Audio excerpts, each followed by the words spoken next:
ദൈവം ഭാഗ്യം തന്നതുള്ളത് ഞാൻ സന്തോഷിക്കുന്നുണ്ട്. 56 വർഷമായി വന്യ ഉസ്താദ് ശിവി അച്ഛനായിരുന്നപ്പോൾ മുതൽ കൂടെ നടന്ന് പ്രവർത്തിക്കുന്ന ഒരു വ്യക്തിയാണ് ഞാൻ. ഇന്ത്യയുടെ 9 സ്റ്റേറ്റിലായി ഏതാണ്ട് 22 സ്ഥാപനങ്ങളുടെ ചുമതല പരിശുദ്ധ സഭ എന്നെ ഏൽപ്പിച്ചിട്ടുണ്ട്. കുഷ്ഠരോഗ കുഞ്ഞുങ്ങൾക്ക് വേണ്ടിയുള്ള സ്ഥാപനങ്ങൾ, യേശുക്കൾക്കുള്ള സ്ഥാപനങ്ങൾ, കണ്ണാശുപത്രിയുടെ സ്ഥാപനങ്ങൾ, ഇങ്ങനെ വിവിധ നിലയിലാണ് ഞാൻ പ്രവർത്തിച്ചുകൊണ്ടിരിക്കുന്നത്.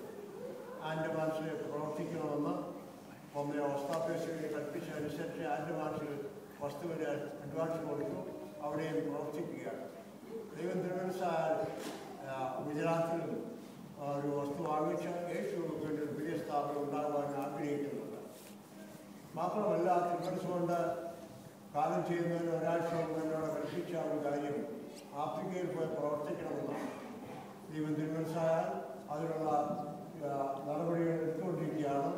2 മാസത്തിലാണ് ഒരു വൈദികനെ അവിടെ ശേഷം ഞാൻ കൂടെ പോയി പ്രവർത്തിക്കാനാണ് ആഗ്രഹിക്കുന്നത്. ഈ പ്രവർത്തനങ്ങളെക്കുറിച്ചൊക്കെ ഞാൻ നിങ്ങളോട് പറഞ്ഞത് നിങ്ങളുടെ പ്രാർത്ഥന ആവശ്യമാണ് എന്നുള്ളതുകൊണ്ടാണ്. അതുകൊണ്ട് നിങ്ങൾ സഭയുടെ സുവിശേഷ വേലയ്ക്ക് വേണ്ടി കൂടുതൽ പ്രാർത്ഥിക്കണം. ഇന്ത്യയിലെ 9 സ്റ്റേറ്റിലാണ് ഇപ്പോൾ പ്രവർത്തിക്കാൻ എനിക്ക് അവസരം കിട്ടുന്നതെങ്കിൽ ബാക്കി എല്ലാ സ്റ്റേറ്റിലും പോയി പ്രവർത്തിക്കാൻ തക്കമുള്ള അവസരം ദൈവം തരേണ്ടതിന് പ്രാർത്ഥിക്കണം. അതിന് പ്രവർത്തകർ ആവശ്യമാണ്, പണം ആവശ്യമാണ്. പണമൊക്കെ ദൈവത്തിൻ്റെ ദാനമായതുകൊണ്ട് ദൈവം തൻ്റെ മക്കളെ കൂടെ തന്നുകൊള്ളും. അതിനെക്കുറിച്ച് എനിക്ക് ഭാരമില്ല. ഇതുവരെ ഈ സ്ഥാപനങ്ങളൊക്കെയും ഒരു പൈസയും കടമില്ലാതാണ് പോയിരിക്കുന്നത്. ഗവൺമെൻറ് ഗ്രാൻഡോ വിദേശ സഹായമോ നമ്മൾ വാങ്ങിക്കുന്നില്ല. നമ്മുടെ ആളുകൾ ചെയ്യുന്ന എല്ലാ സഹായങ്ങൾ മാത്രമാണ് ഈ സ്ഥാപനങ്ങളിലെല്ലാം അടിയിൽ കിടക്കുന്നത്. പുതുപ്പാടി ആശ്രമത്തിലാണ് ഞങ്ങൾ തുടങ്ങിയത്. ഇപ്പോൾ ഇന്ത്യയുടെ 9 സ്റ്റേറ്റിൽ പ്രവർത്തനങ്ങളുണ്ട്.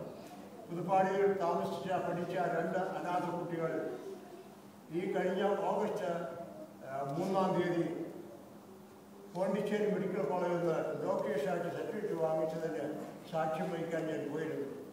ദൈവകൃപയാൽ പഠിക്കുവാൻ താല്പര്യമുള്ളവരെ എത്രത്തോളം ഉയർത്താമോ അത്രത്തോളം ഉയർത്തണമെന്നാണ് ഞങ്ങളുടെ ആഗ്രഹം.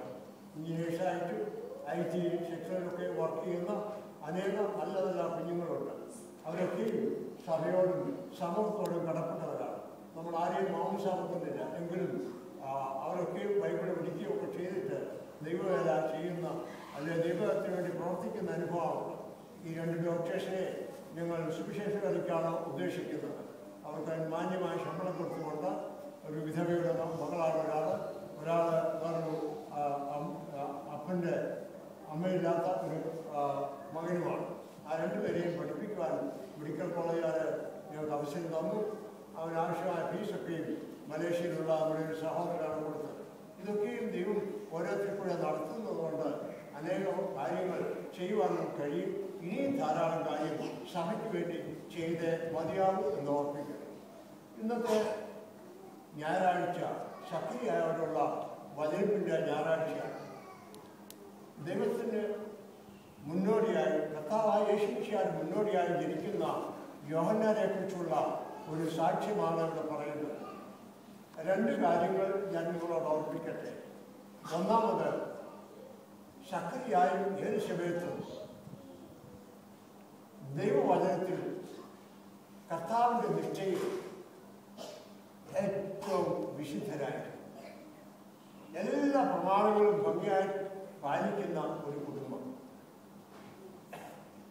ദാമ്പത്യ ജീവിതത്തിൽ ഭാര്യയും ഭർത്താവും ഒരുപോലെ പരസ്പരം സ്നേഹിക്കുകയും ദൈവകൃപയിൽ വരികയും ചെയ്തെങ്കിൽ മാത്രമേ കുടുംബജീവിതം അനുഗ്രഹകരമായി തീരുകയുള്ളൂ. അവരൊരു പൈതലിന് വേണ്ടി വളരെയധികം ആഗ്രഹിച്ചു. പക്ഷേ ദൈവം അവർക്ക് കൊടുത്തില്ല എന്നാണ് അവർ മനസ്സിലാക്കിയത്. അതിനകത്ത് അവർക്ക് അതൃപ്തിയില്ല, അവർക്ക് പ്രയാസമില്ല, പരാതിയില്ല, ദൈവത്തെ നിന്ദിക്കുന്നില്ല. പക്ഷേ